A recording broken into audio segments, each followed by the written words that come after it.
The storm that had been erupting across Genoa City and Las Vegas eventually erupted into commodity far more dangerous and deeply particular, transferring shockwaves through every life it touched, as Matt Clark made his most ruthless move yet. One that would push Nick Newman and Sharon Newman to the absolute edge of despair.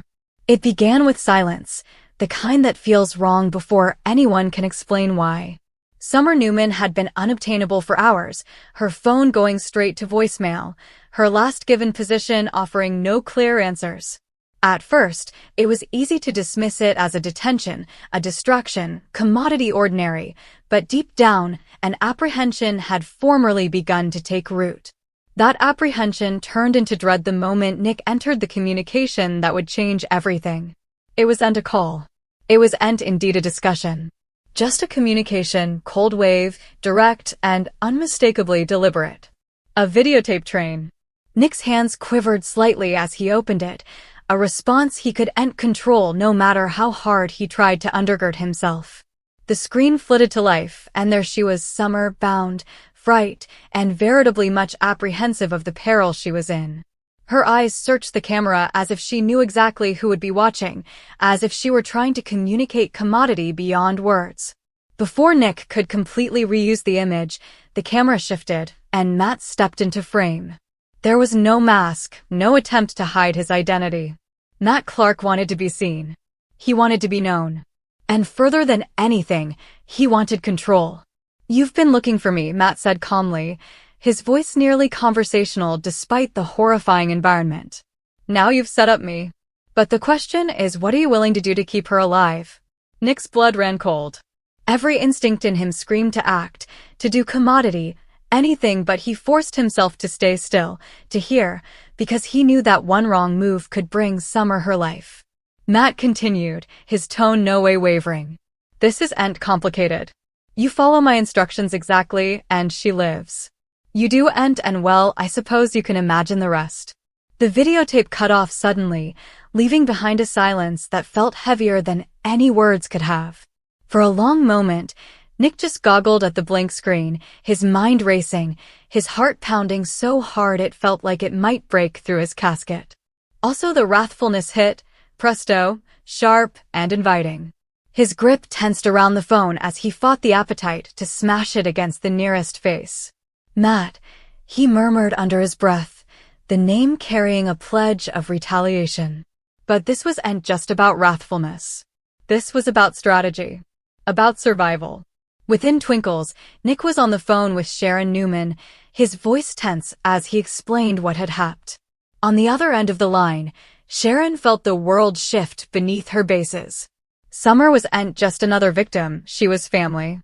And the study of her being in the hands of someone as dangerous and changeable as Matt Clark was nearly too important to bear. "We're going to get her back," Sharon said forcefully, indeed as fear crept into her voice. "Whatever it takes." But indeed as she said the words, she knew it wouldn't be that simple. Matt didn't make empty pitfalls. And he didn't play fair. As the reality of the situation settled in, Nick and Sharon snappily realized that they weren't just dealing with a hijacking, they were being pulled into a precisely orchestrated game, one where every move had been planned in advance. Matt's claim came through in an alternate communication, this time outlining his demands with nipping clarity. He didn't want plutocrat. He didn't want fame. What he wanted was commodity far more particular. He wanted them to suffer. He wanted them to make insolvable choices. And he wanted them to understand exactly what it felt like to be helpless.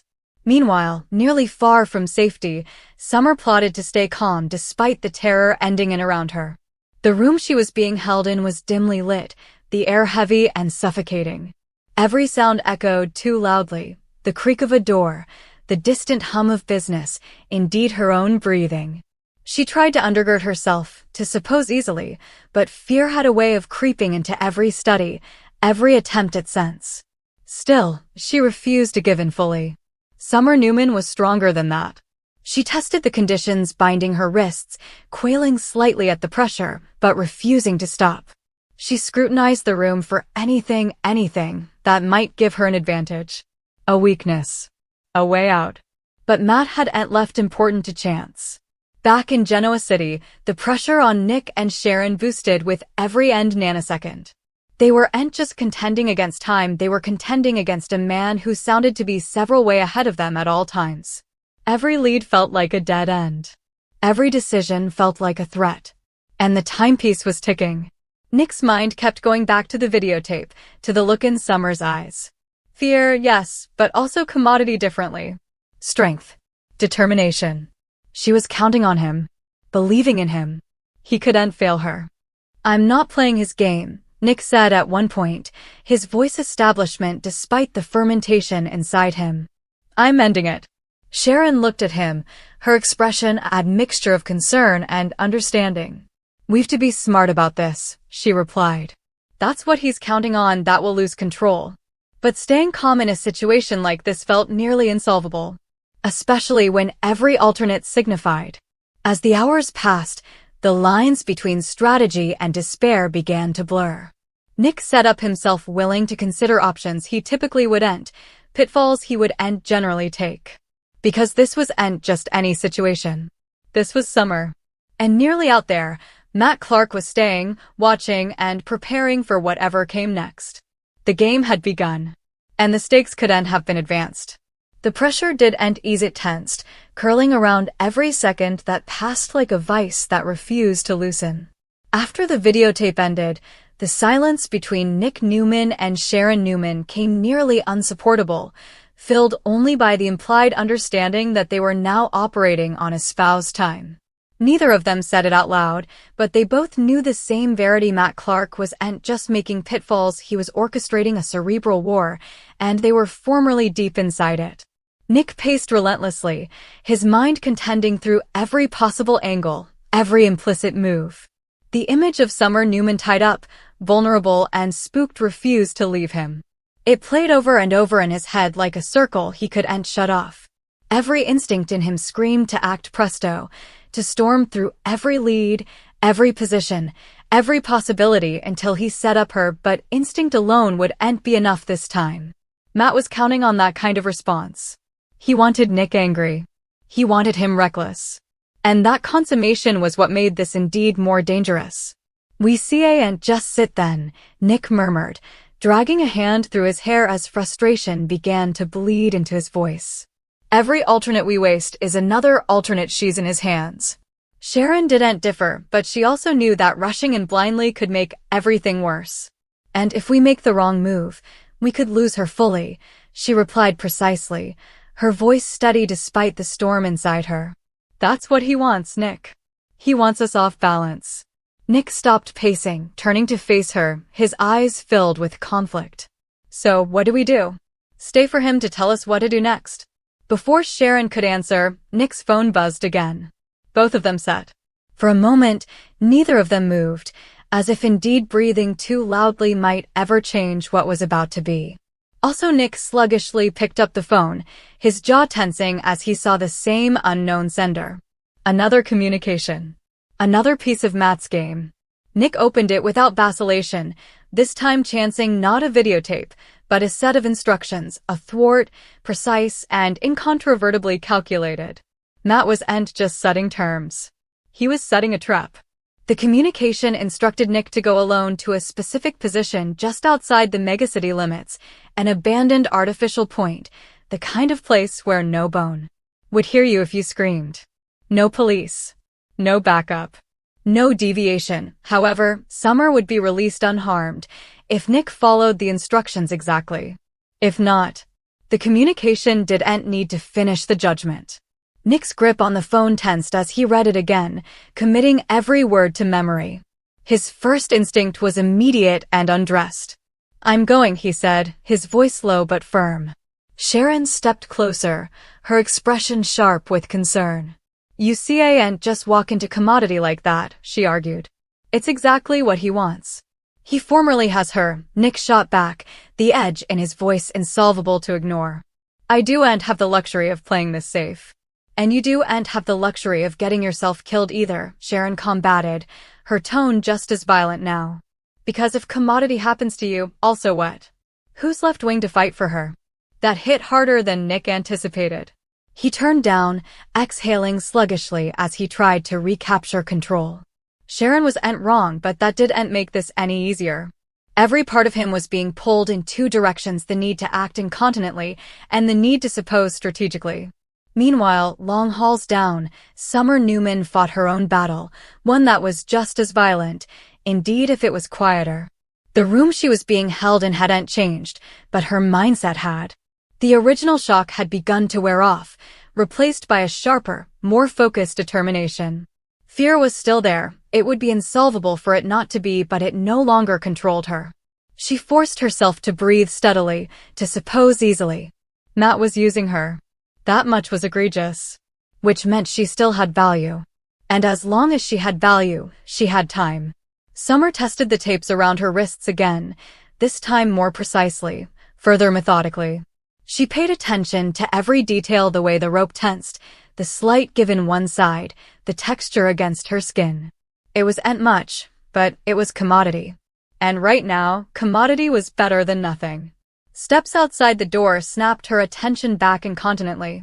Her body strained as the handle turned, and a moment laterally, Matt Clark stepped outside. He looked calm. Too calm. Like this was all just part of a routine for him. "Well," Matt said, glancing at her with a faint, nearly amused expression. "You're still holding up." Summer met his aspect directly, refusing to let him see just how hysterical she really was. "You're making a mistake," she said, her voice steady despite everything. Matt chortled vocally, shaking his head. "No, Summer, this?" He signaled around the room. "This is me correcting a mistake." Her brow furrowed slightly, confusion mixing with defiance. "By abducting me?" "By transferring a communication," Matt replied easily. "Your family, they've been snooping where they shouldn't. This is how I make sure they understand the consequences." Summer's jaw tensed. "You suppose this is going to scarify them into backing down?" Matt's expression shifted slightly, commodity darker creeping in. "Oh, I know it will." Back in Genoa City, the weight of the situation continued to make as Nick and Sharon tried to decide their coming move. Every option felt like an adventure, every choice carrying the threat of making effects worse. "We need further information," Sharon said eventually, her mind contending through possibilities. "We can't just take his instructions at face value." Nick jounced reluctantly, though it was clear he didn't like it. "Also, where do we start?" Sharon dithered for a moment before answering. "We start by allowing like him." That wasn't an easy task. Allowing like Matt Clark meant stepping into a mindset driven by control, manipulation, and a mean ability to exploit every weakness. But if they were going to outthink him, they didn't have a choice. And time was running out. As the timepiece ticked down, the lines between huntsman and hunted began to blur. Nick and Sharon weren't just trying to save Summer presently, they were trying to stay one step ahead in a game where the rules kept changing. And nearly in the middle of it all, one question dallied. Was this really about the claim? Or was it just the morning? The pressure thickened into commodity, nearly suffocating as the hours dragged on, each passing nanosecond tensing the grip of fear and urgency around Nick Newman and Sharon Newman. The claim from Matt Clark wasn't just a demand, it was a precisely finagled cerebral trap designed to fracture their judgment, to force them into making a disastrous mistake. And the worst part? It was working. Nick stood by the window, gaping out into the darkness as if he could ever see through it, past the megacity, past the distance, straight to where Summer Newman was being held. Every instinct inside him screamed to go now, to follow Matt's instructions without vacillation, to do whatever it took to bring her home. But Sharon's words echoed in his mind, colliding violently with that instinct. This wasn't just about action, it was about perfection. One wrong move, one misapprehension, and everything could fall piecemeal. Behind him, Sharon paced sluggishly, her arms crossed tightly as she tried to organize the chaos in her studies. "He's controlling the narrative," she said eventually, breaking the silence. "Every communication, every instruction, it's all designed to keep us replying rather of thinking." Nick turned to her, frustration flashing in his eyes. "So what are you saying? That we ignore him? Because that's not an option." "No," Sharon replied snappily. "I'm saying we do and let him mandate every move. We follow just enough to keep Summer safe, but we find a way to take back control. Nick exhaled sprucely, running a hand over his face. And how exactly do we do that when he's the one holding all the cards? That question dallied, unanswered, as both of them realized the brutal Verity Matt had finagled this situation so that any path forward carried threat. There was no safe option, only choices that were less dangerous than others. Meanwhile, in the dim, claustrophobic room where she was being held, Summer's determination continued to grow despite the fear pressing in around her. Summer Newman had always been strong conscious, but this was different. This wasn't about standing her ground in an argument or navigating complicated connections. This was about survival. She replayed every moment since her prisoner, every detail she could flash back. The sound of the vehicle she had been forced into. The turns it had taken. The faint smells that dallied in the air. Anything that might give her an indication about where she was. It wasn't important, but it was commodity. Her wrists pained from the conditions, but she didn't stop testing them. Sluggishly, precisely, she shifted her hands again, feeling for any weakness, any slight give that she might be suitable to exploit. The rope was tight, too tight, but not perfect. And that fault might be the only advantage she had. Also, she heard it again. Steps. This time slower. Further deliberate. Her body strained as the door opened, and Matt Clark stepped outside formally more, his expression undecipherable, but his presence inviting. He watched her for a moment, as if studying her, assaying her responses. "You're quiet," Matt said, tipping his head slightly. "Most people would be screaming by now." Summer met his aspect, refusing to look down. "I do, and suppose that would help." A faint smile dragged at the corner of his mouth. "No, it wouldn't." He stepped closer, his movements slow, controlled. "You know, this could all end veritably snappily," he continued. "Your father just has to follow instructions."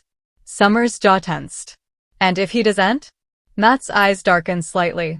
"Also, he'll learn the consequences." The words hung in the air like a trouble sculpted in gravestone. Back in Genoa City, the pressure reached a boiling point as Nick's phone buzzed again, another communication from Matt. This time, the instructions were more specific, more critical. A time. A place. A warning. Nick read it quietly, his expression hardening with every word. "He's accelerating," Sharon observed, her voice tense. Nick jounced. "He wants this to be now." The position was the same abandoned artificial point, but the timeline had changed. Matt was forcing their hand, shrinking the window for any kind of planning or medication. "This is it," Nick said still. "This is where it happens." Sharon stepped closer, her eyes searching his. "Also, we need to be ready." But what did ready indeed mean in a situation like this? They didn't have backup. They didn't have certainty. All they had was each other, and the imperturbable determination to bring Summer home. As they prepared to leave, the weight of what they were about to do settled over them. This wasn't just a deliverance charge. This was a battle. And it could go wrong in ways they couldn't indeed prognosticate. Miles down, in that dimly lit room, Summer felt the shift before she completely understood it. Commodity was changing. The energy, the pressure, it all felt different, like the calm before a storm. She took a slow breath, steadying herself. Whatever was about to be, this was her moment. And in Las Vegas, far removed from the immediate extremity, but still dangerously connected to it, Adam Newman felt an analogous shift in the air. His instincts told him commodity was about to break commodity big. The pieces were moving briskly now, the game accelerating toward its ineluctable climax. And whether he liked it or not, he was still part of it. As night gave way to the foremost hints of dawn, three separate paths began to meet toward a single, explosive outgrowth. Nick and Sharon contending toward a trap. Summer bracing for whatever came next. And Matt Clark staying at the center of it all. The final move was coming. And there would be no turning back.